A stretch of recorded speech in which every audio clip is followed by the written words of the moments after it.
Saya keturunan Muhammad yang 29. Habib Bahar ini keturunan Rasulullah Shallallahu Alaihi Wasallam ke-37 ya, dari jalur Sayyidina Husain ya, dengan ID nasabnya itu 85678. Ini ID-nya. Ini tercatat di Robito, sahabat KS ya. Yang keberapa Habib? Ke-30 berapa? Saya kalau dari garis ayah ini saya ke-38. 38. 432 aja nggak bisa, ditolak sama Robito. Loh, Habib kok ngaku cucu ke-28? Ana waktu itu baru bangun tidur. Yang bener Ana 38, bukan 28. Ana yang ke-38. Assalamualaikum warahmatullahi wabarakatuh, sahabat menuju Cahaya TV.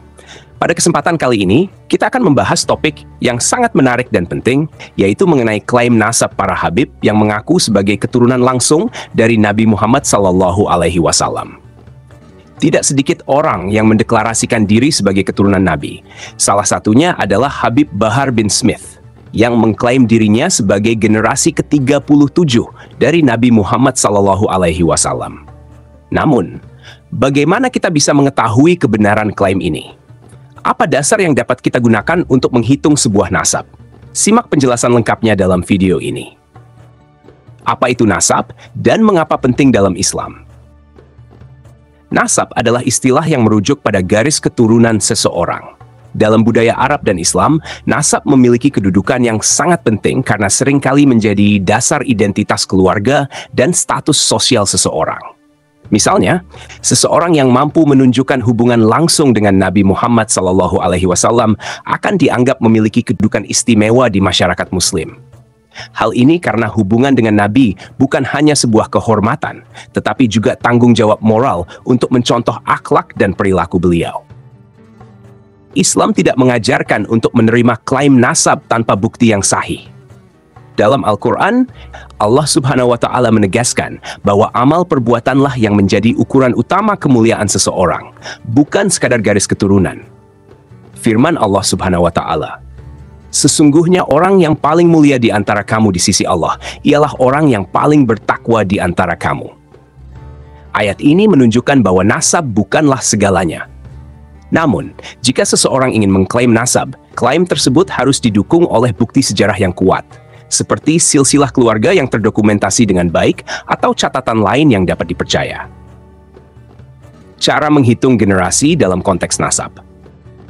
Penghitungan generasi adalah salah satu metode yang digunakan untuk memverifikasi klaim nasab. Secara umum, interval rata-rata antara dua generasi adalah sekitar 25 hingga 30 tahun. Interval ini mengacu pada usia rata-rata seseorang ketika memiliki keturunan. Pada masa Nabi Muhammad SAW dan generasi awal Islam, pernikahan sering terjadi pada usia yang lebih muda dibandingkan zaman modern. Hal ini mungkin membuat rata-rata interval generasi lebih pendek, yaitu sekitar 20 hingga 25 tahun. Dalam konteks modern, interval 30 tahun dianggap lebih representatif. Untuk memahami penghitungan generasi, mari kita gunakan contoh sederhana. Jika seseorang lahir pada tahun 1980 dan leluhurnya lahir pada tahun 1800, maka selisih waktu antara keduanya adalah 180 tahun.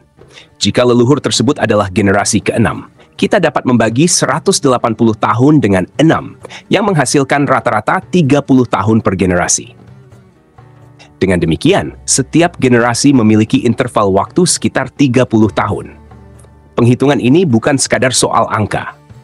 Metode ini membantu kita mengevaluasi apakah klaim nasab yang diajukan seseorang realistis atau tidak. Terutama jika klaim tersebut menyangkut figur penting seperti Nabi Muhammad SAW. Menguji klaim nasab Habib Bahar bin Smith. Klaim nasab Habib Bahar bin Smith. Habib Bahar bin Smith mengklaim bahwa dirinya adalah keturunan langsung dari Nabi Muhammad SAW melalui jalur generasi ke-37. Klaim ini menarik perhatian banyak orang. Namun seperti yang telah kita bahas sebelumnya, klaim semacam ini tidak dapat diterima begitu saja tanpa bukti yang kuat.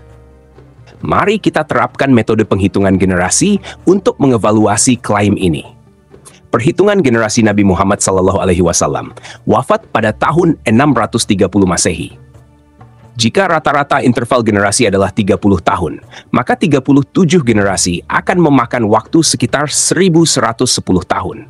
Dengan menambahkan 1110 tahun pada tahun 630, kita mendapatkan tahun 1742 Masehi. Jika klaim ini dibandingkan dengan kenyataan bahwa Habib Bahar bin Smith hidup di abad ke-21, maka klaim ini menimbulkan pertanyaan besar.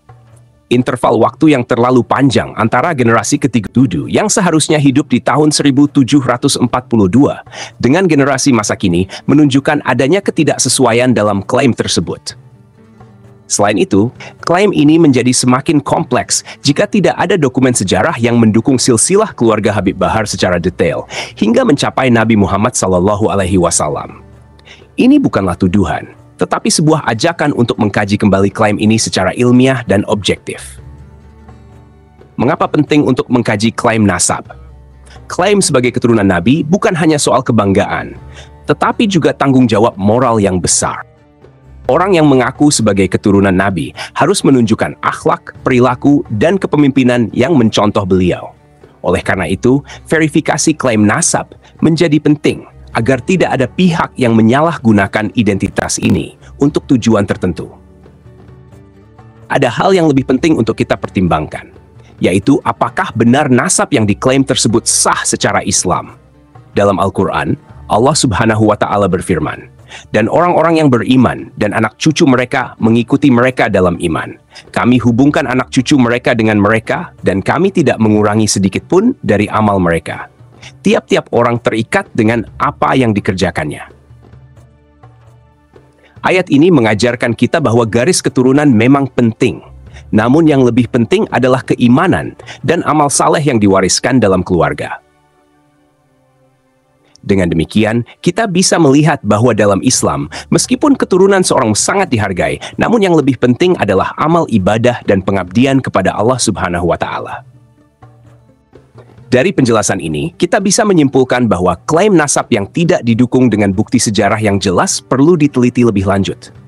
Dalam hal ini, kita harus tetap berpegang pada prinsip-prinsip kebenaran yang terkandung dalam Al-Quran dan Hadits, serta selalu mengedepankan akhlak dan amal ibadah dalam hidup kita.